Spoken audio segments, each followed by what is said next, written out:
Welcome to the BMJ's Medicine and Science podcast. It's the first one of 2025. I'm Cameron Abbasi, Editor-in-Chief of the BMJ. We're going to start by talking about exercise and prehabilitation. Because these data are so promising that it really should be driving us forward to understand how can we really implement this type of an approach on a larger scale. January is also a good time to step back and contemplate how alcohol affects us and clinical practice. You come in with a fall and a long lie, and nobody asks you about your alcohol use until your family come in and say, we found all these bottles there, or, did that have a problem with that? New Year isn't the only time for reflection and change. We'll hear about having a second act after death from our columnist, Matt Morgan. There's one patient in the book called Roberto, who to this day still has the world record, if you like, for the world's longest cardiac arrest. Nearly 9 hours, about 4.5 hours of physical CPR, and then time on ECMO as well. Firstly, new research just published on bmj.com has quantified the extent to which exercise and a better diet prior to surgery can improve outcomes. I'm joined by Daniel McIsaac, one of the authors of that paper. Dan, welcome, and do introduce yourself. Thanks very much for having me. Yeah, I'm an anesthesiologist and scientist at the University of Ottowa. It's nice to be with you. We also have Matt Morgan, who's one of our columnists. He's an intensivist in Wales. He's written his third book, and this one is called A Second Act, and it's a story of real people, of patients who have returned to life after medical intervention. So we'll be chatting to both Dan and Matt for the next few minutes. I'm going to start with Dan. Dan, you've written a paper published in the BMJ. It's research, the relative efficacy of prehabilitation interventions and their components. Tell us about the research and why you thought this was a good research question. Absolutely. I mean, as an anesthesiologist, we see patients right from the time they start to think about having surgery through to the time they're getting into the recovery. And obviously, lots of patients have good outcomes, but lots of patients struggle to recover effectively after surgery. And we hear that routinely. So, we and others become interested in this concept of prehabilitation. How can we get people improving their health before surgery so that translates forward into better recovery after surgery? And having been in this space for a while, the key questions that keep coming up from other researchers and particularly from our patients is, what's the right way to do this? So this paper was really trying to bring together all of the prehabilitation trials that have been published to date to understand what are the best designs for prehabilitation programs to affect better outcomes that really matter for patients. Okay, your study is a systematic review and meta-analysis of those data. Quite a task, though, because there were lots of variables in this meta-analysis. Dan, how did you deal with that? Yeah. So prehabilitation is a complex intervention, and it's one of these interventions that has a definition of it could be this or it could be that. And that meant that the methods had to be fairly complex to try and compare exercise to nutrition, as well as trying to tease apart interactions that there might be. Our patients were pretty clear, and we think the same thing. Your exercise is likely to be more effective if your nutrition is better in concert. So that did involve a lot of technical considerations, and ultimately we ended up moving forward with a network meta-analysis. And that allowed us to compare individual prehabilitation components. So for example, exercise to nutrition to usual care, as well as specific combinations of prehabilitation components, such as an exercise plus nutrition program compared to an exercise prehabilitation program alone. And that really helped us to try to drill down a bit more and understand what pieces of the puzzle we need to fit together to best serve our patients. Yeah, Matt, I mean, for people who may not be so familiar with clinical care. I mean, you as an intensive care doctor, I mean, clearly how well people are before they go in for surgery or even into intensive care must matter.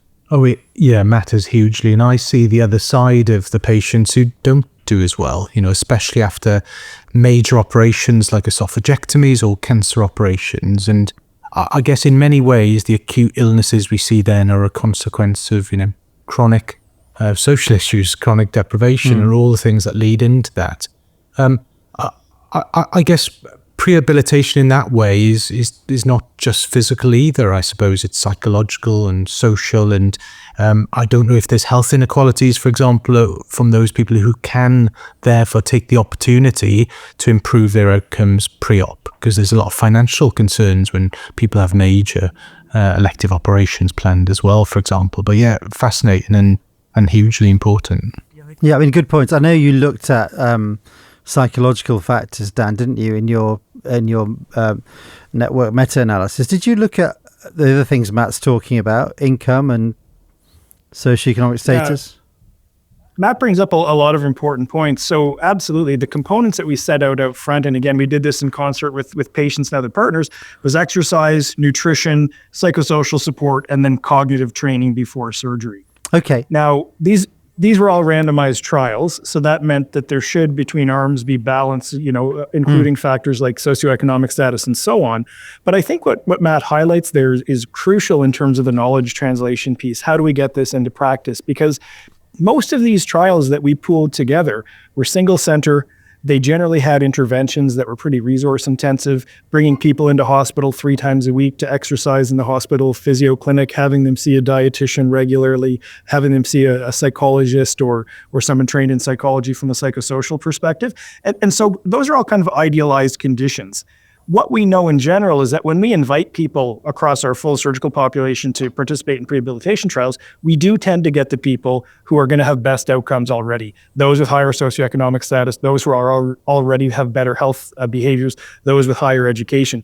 So really, I mean, I think this highlights the next step, which we hope is what people really start to focus on, which is how do we make sure that patients who may benefit most from prehabilitation, likely those who do have, poor social determinants of health, those who are older, living with multiple conditions, those honestly who are most likely to end up with Matt in the intensive care unit after surgery, how do we get those folks meaningfully engaged in prehabilitation? Because step 1 is getting people identified and into the program. And step 2, which I can tell you as someone who runs, a large prehab trials program, getting folks to come into the program and be able to do the work and do the, nutritional supplementation with a high level of adherence is crucial to have any benefit. And that's a really big challenge that unfortunately in a study like ours, it's hard to tease out those details. Yeah, but just to make that methodological point clear though, Dan, I think what you're saying is that pre-existing sort of baseline characteristics like socioeconomic status, ideally, and that's the theory of it, is that they're taken care of by randomizations. They balanced out between the two groups. It doesn't always happen, but that's the kind of theory behind it. That's exactly the theory behind it. Yeah. Although I suspect if you look deeply into it, and unfortunately it doesn't get well reported in these trials, there are probably fewer of them getting through the door into the trial in the first place. And then you looked at a series of interventions to get people ready for their procedure, for their surgery. You also use the term network meta-analysis. I mean, not everybody will understand what that is. All right, here's a challenge for you. Can you explain network meta-analysis in 30 seconds, Dan? So one of the big problems people often have with meta-analysis is that we combine apples and oranges, and that's unavoidable. With network meta-analysis, what we're able to do is we can say if we have a Granny Smith apple on one side and a Macintosh apple on the other side, but both are compared to an orange, then we can compare the Granny Smith to the Macintosh through that common orange that they're compared to. So we can start to make further comparisons between different interventions that we're interested in. So it allows us to expand the scope of what we can compare from a traditional meta-analysis. Okay, well done. I'm impressed. It's still all about apples and oranges, though. I can see that. At the end of the day, absolutely. What did you find with your network meta-analysis, Dan? So what we found on one hand is a little bit of common sense. If you in particular exercise before surgery, improve your nutrition, particularly through protein supplementation, then you are likely to experience substantial benefits in your recovery after surgery. So, an odds ratio between 0.5 and 0.6, so a 40 to 50% relative reduction in the odds of having a complication after surgery, about a 1-day savings in terms of length of stay, so patients are getting home sooner, patient important improvements in health-related quality of life, and significantly better functional recovery, lower limb strength, walking ability after surgery. So those effect sizes are quite large. Now, again, we talked about how it's under idealized conditions, but hopefully by bringing these data together, number one, this can be motivating for patients to engage and lean into, doing this type of prehabilitative work before surgery, because we all know it's easy to think about doing it. It's much harder to actually do it. And then number two, we also saw some important signals that, for example, when we want to get people home sooner before surgery, exercise and nutrition on their own aren't likely as effective as including a psychosocial support aspect to that. And of course, that makes sense because hospital discharge is a complex time. It's not just about what we've done before surgery during the hospitalization. It's also about how ready the patient and their home environment are to get home. So, exercise and nutrition are crucial, but enhancing that oftentimes with some psychosocial support can both help us to motivate patients to be more engaged in their prehabilitation activities and also better prepare them for the process of discharge. Yeah, thank you. But you make clear, though, that the effect sizes, some of them are, seem impressive, but however, the certainty of the evidence is generally low to medium. That's right. Why do you say that? Yep. Well, I think this is on one hand, this looks super promising. On the other hand, we need to be cautious because the data are noisy. There's a lot of heterogeneity in the different types of approaches, the types of surgical patients who've been studied. So I try to think about this in two ways. If I think about this as a physician interacting with patients before surgery on a regular basis, I have a pretty clear message for them. What's that? If you get moving, if you're active for an hour 3 times a week, if you're getting a gram of protein per kilogram of body weight into your system on a regular basis for a few weeks before surgery, we have every reason to believe your outcomes after surgery are going to be better. When I put on my other hat, which is as a researcher and as a health system leader, it's far more cautious because we don't know that these results can equitably transition at a health system level. In fact, I know, having run multi-center prehabilitation trials, it gets really hard when you've got patients across multiple hospitals engaging in prehabilitation that's not hospital-based, but it's home-based. This whole engagement and adherence piece is a lot harder. So if we just start to read this review and send patients home with a manila envelope full of prehab gear, an exercise booklet, a TheraBand, and some protein supplements, I don't think we'd expect that we'd see massive improvements in outcomes. There's this health system structural aspect to prehabilitation that we still need to figure out so that we can start to get these very promising looking results out into the real world. So it's a bit of an old chestnut of you can show something encouraging in a trial or a study setting, but we all know it's harder to implement in the real world. But having said that, but do explain though. I mean, you're even when you look at the science, you're saying that actually it needs to be taken with caution. There's something inherent in the studies, isn't there? Well, the studies are generally small. Yeah. The average sample size is 50 to 60 people. They're almost all single center, so they're under very controlled and idealized settings.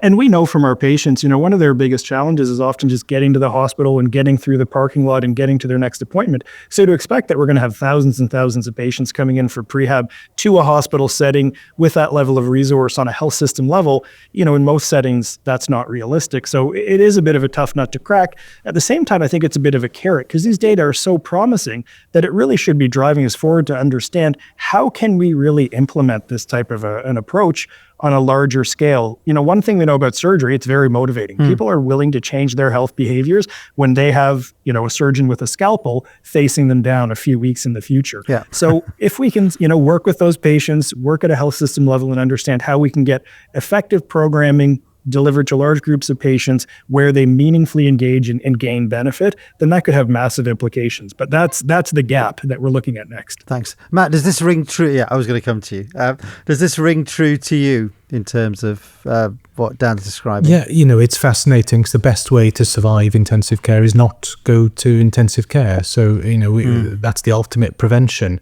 I guess I wonder whether the politicians might cynically look at this and be delighted. It's a great way to use a waiting list, so don't worry. Yeah. Sorry.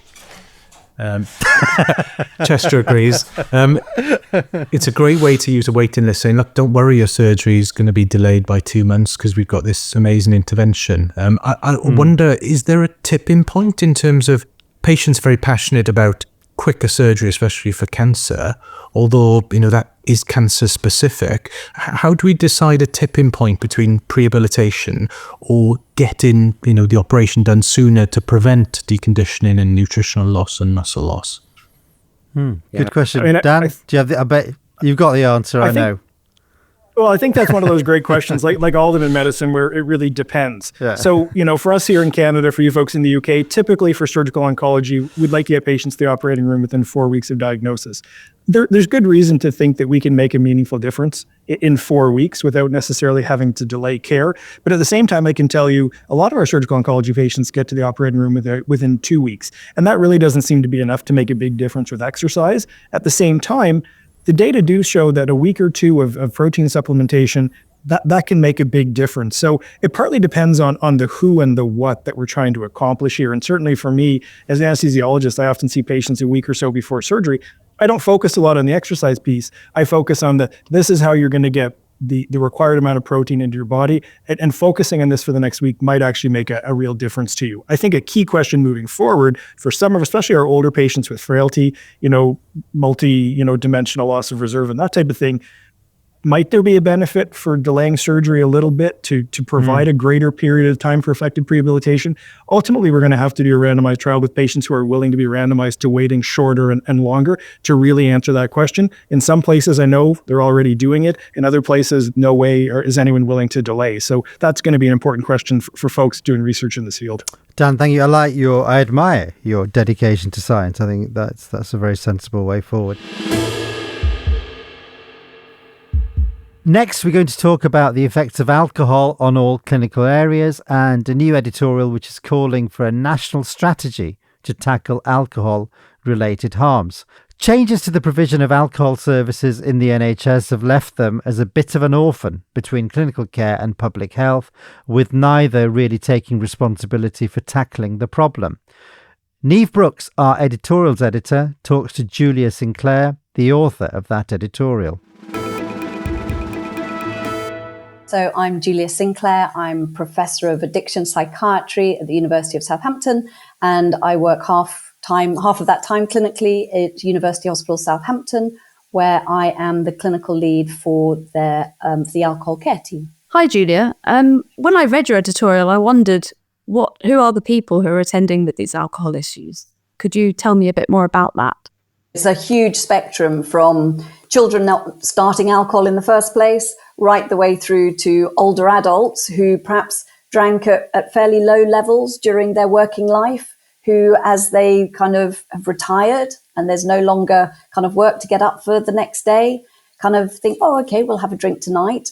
And then every night, and then at lunchtime, kind of, I think in 2014, of the people who presented to hospital with an alcohol-specific presentation, 14% of those were over the age of 65.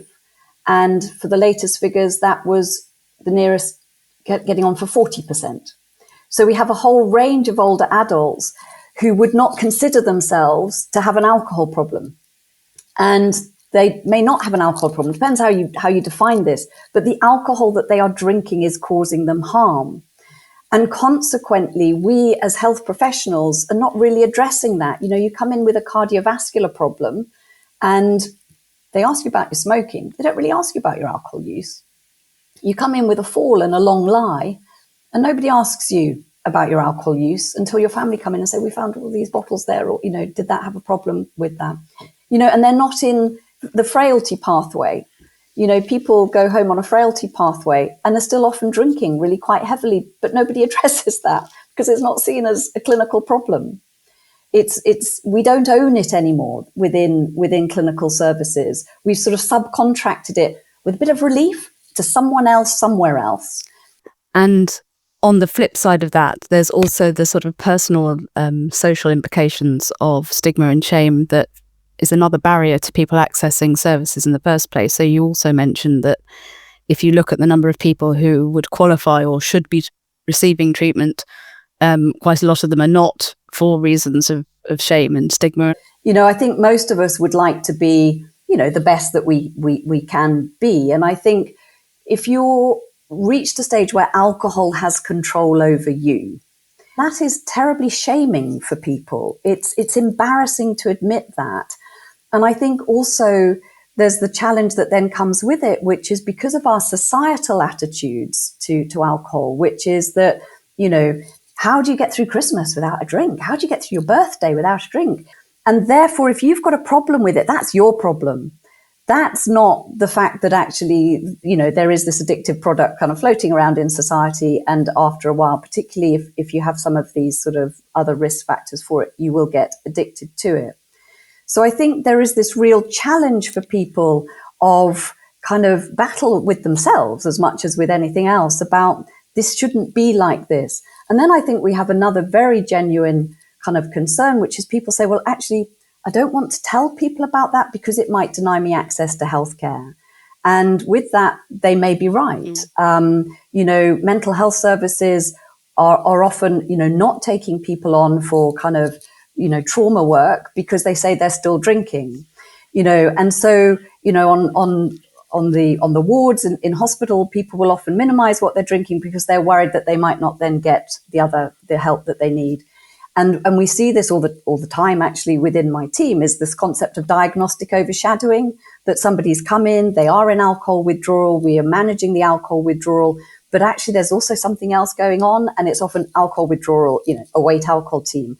And my team very, very frequently go back and say, please, can you investigate what else is happening here? Because this is not just alcohol, but it's alcohol withdrawal. No, it's not. They're also septic.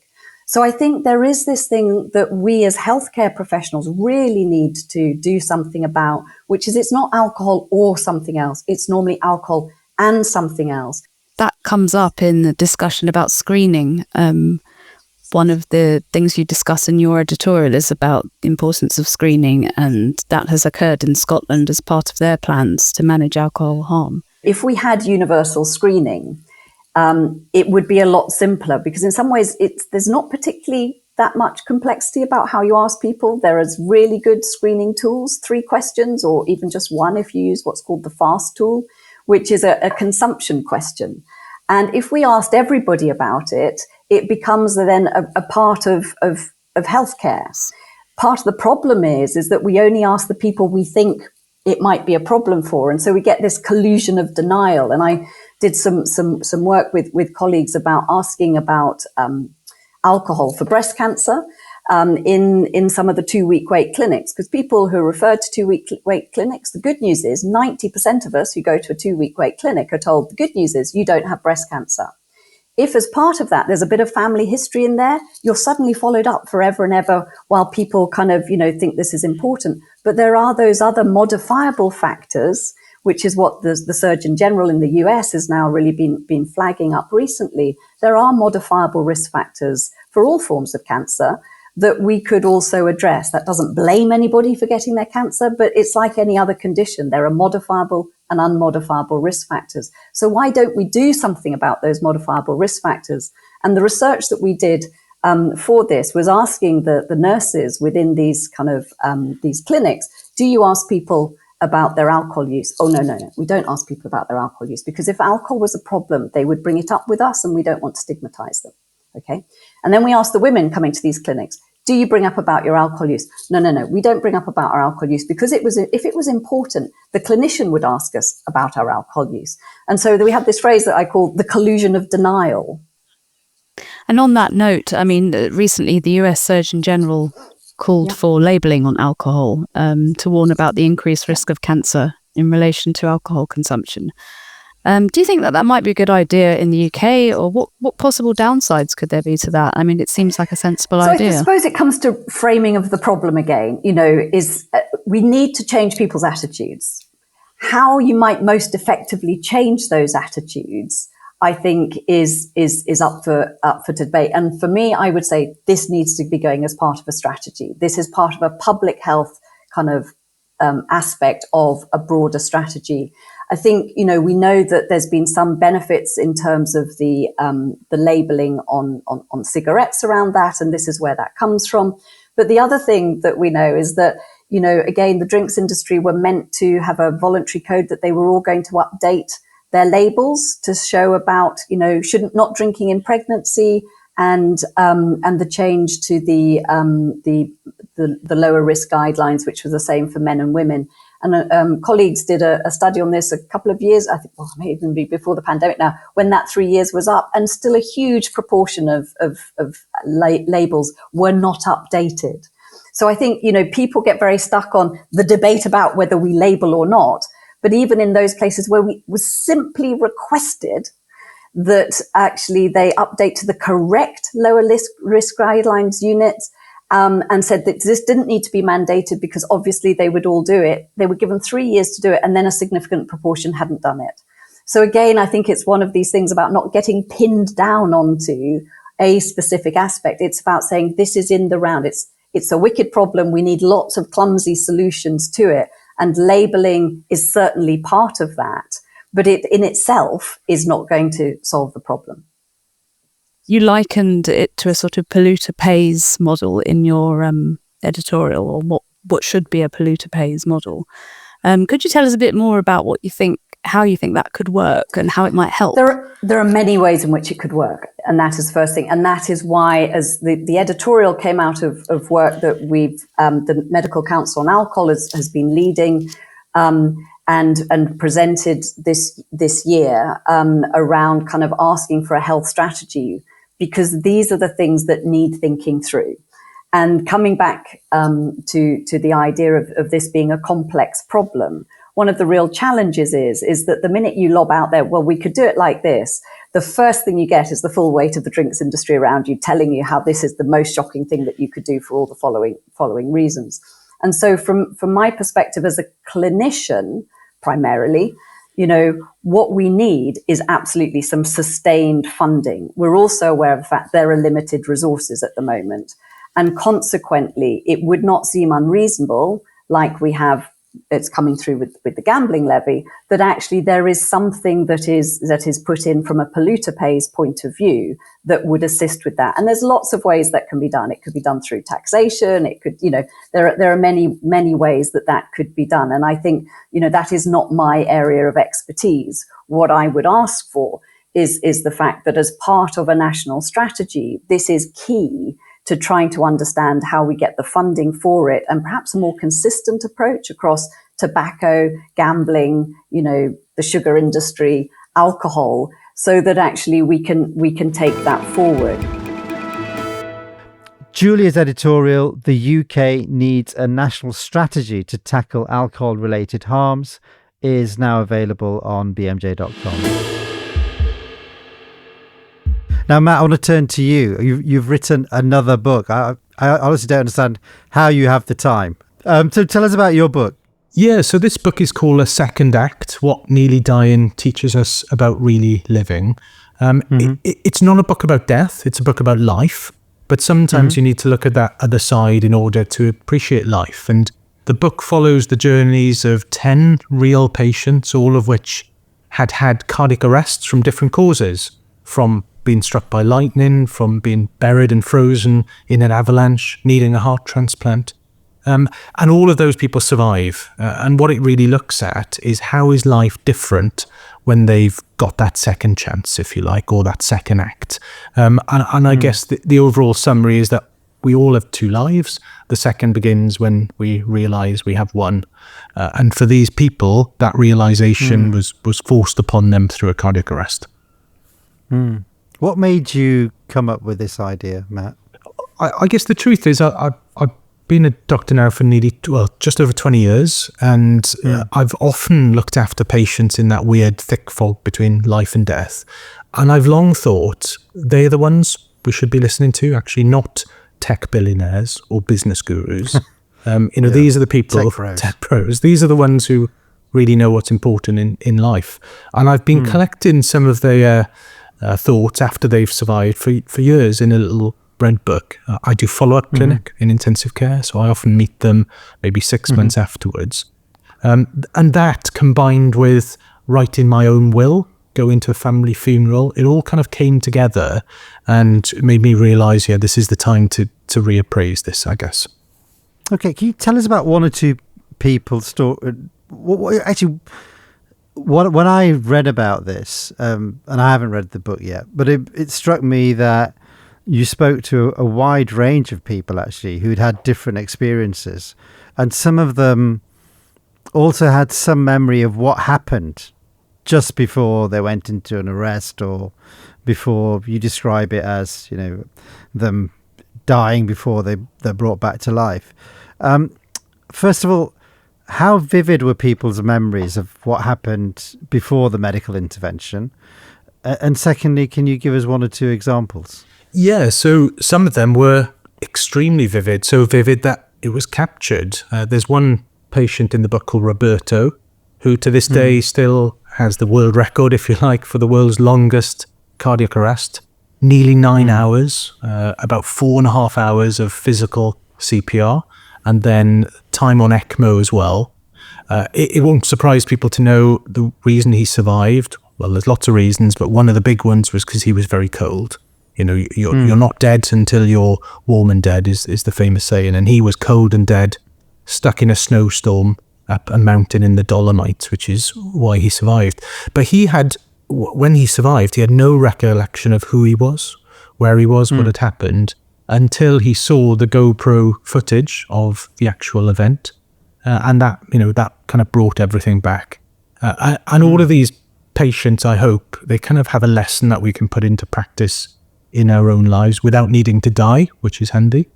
Roberto's lesson, well, one of them is the power of nostalgia and looking at images and photos from the past. I've got 17,000 photos on my phone. I don't know how many of you've got, Cameron. Not that many. I've got a few thousand. You'll be surprised, but we don't look back at them. And so now, when I take a photo, I look back at a photo a year ago, 5 years ago, 10 years ago, for example. Yeah. And this was a consistent kind of theme amongst people. They did want to reflect on what happened, and then what was the kind of common thread in terms of how they then viewed the second act, as you describe it? I would say it wasn't all milk and honey. This isn't a story that, everything's great and it was all a happy ending. There were definitely patients in there who had a really tough time with survivor guilt, intrusive memories, symptoms of PTSD and so on.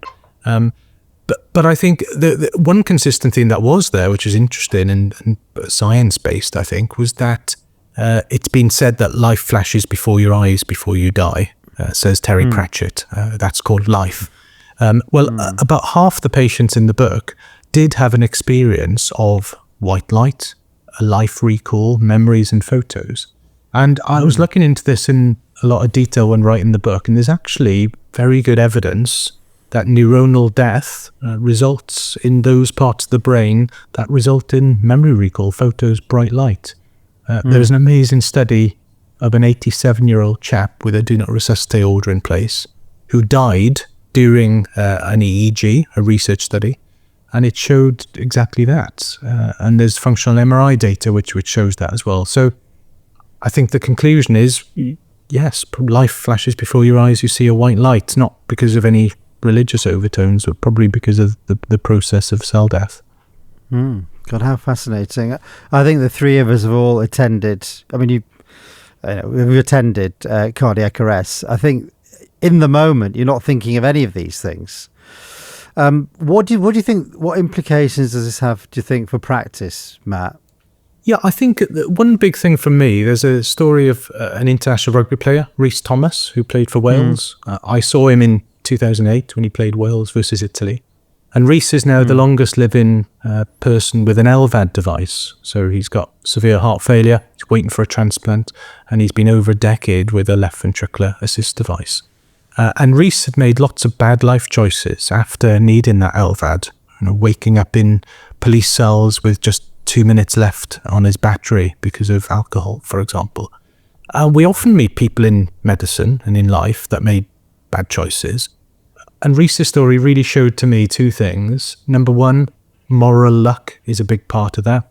In other words, we've all made bad choices. I've driven too fast, I've drunk too much, I've said things I regret, but I didn't end up in the intensive care unit like many patients I care for. And that's just through luck, through moral luck. And the other thing to say is that, you are not your worst mistake. There is redemption possible. We meet people at their worst times. So the time to make up your mind about somebody is probably never. And I think forgiveness, redemption, humility, all those things is something which, I've certainly taken away massively from Rhys's story. Okay. And just finally, Matt, you I think you finished the book with what you describe as a living funeral. And you wrote about this in you're a columnist for us at the BMJ. You wrote one of your recent columns about this as well. I found that rather fascinating. Just say a little bit about that. Yeah, well, it got to the point I'd put these case studies together. The book was kind of written, I'd sent it to the editor, but there was something missing. And, writing, as you know, writing is like a puzzle that only you can fix. And that missing bit was really trying to get closer to the experiences the patients in the book had had. And I tried to think about ways of doing that. And it just so happened it'd been my great Auntie Wynn's funeral, who was 97. Everyone said, oh, she would have loved this. It was all the things she liked, favourite people, music, food. And I thought, well, why don't we have our own funeral before we die? Rather than people say, I wish they could have been here.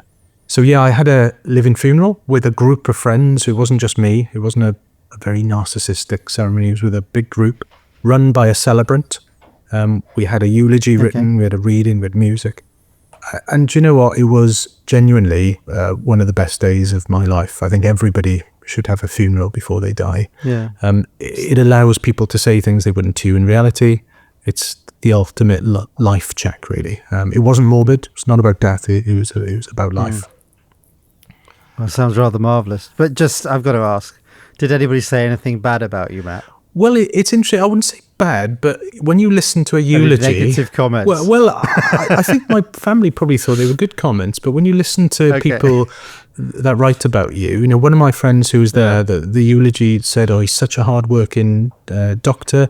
He's always there for patients. His phone's always on. He's answering emails when he's on holiday," and we all kind of identified with that. But you think, is that really what I should be thought about by my family? Is that how I should be remembered? So all of us who went have had quite big life changes since, actually. And I think that was a great way to do it. What did you change then? I mean, I'm imagining it'd be kind of fun to be entirely warts and all, where people just let you have it. Yeah, and there was definitely that too. It was definitely that. What did I change? Well, the ultimate change is we returned from Australia, where we were living at the time. And that wasn't because we weren't happy there. Most things there were great. Weather, food, coffee.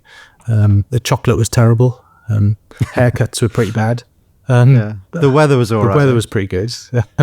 But it was, culture, people, connection, all of those things, and that really brought it home for me in that funeral. So that was the big change that we'd made as a family. Oh, okay. So that was the trigger for you coming back. I didn't realise. Yeah, not the only thing. There's everything in life. There's complexity and serendipity, but that was a big driver related to that final decision. And other friends of mine who went, some of them have radically changed jobs. Some of them started doing charity work. Some of them have taken up new hobbies. That was a big part of it. Do things that you're bad at. How often do you do that, especially as competitive professionals? So yeah, it was great. I'd highly recommend it. Okay. Dan, does this appeal to you, a living funeral? Has Matt persuaded you? Well, it's really interesting, and I like the idea. I guess my question, Matt, is this the only time you're going to do it? Because if I think about a living funeral I would have had at 30 compared to 40, it would have been quite different. And I'm just wondering, do we replace every 10th birthday with something like this? Or do you think that once is enough to really think deeply about where one is in their life and how they do want to move forward? Yeah, great. I haven't thought about that. I'll have to ask my wife if she can write another eulogy. I think the word funeral is being used in this context, but of course what it really was is a reflection on life lived. And perhaps it's those key moments in life where it's best. And I'm by far not the only one to have done this. The Greeks did this, called the Euclidean Mysteries, where they reflected on life. There was the Irish Wake, when people moved from Ireland to America during the 1800s, where you would have this because you would never see your relative again when they moved. And there's lots of high-profile people who've run living funerals too. So, but yeah, I'll have to schedule the next in maybe for the next decade. Well, Matt, if the book's anything like the column, I think it's going to be excellent and truly moving. The book's available now, is it? Yeah, it's out on Audible, all good and bad bookshops. So you can listen to my voice or you can read it in hardback. It's called A Second Act. Well, thank you, Matt and Dan. Thank you for joining us. Thank you.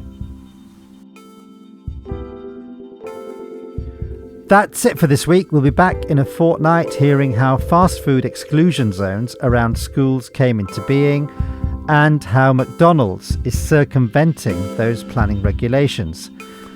Also, as the Wild West of AI, artificial intelligence, flourishes, we'll hear how some people are trying to create guidelines for its use in medicine. That's on the next Medicine and Science podcast from the BMJ, available wherever you listen. I'm Cameron Abbasi. Thanks for listening.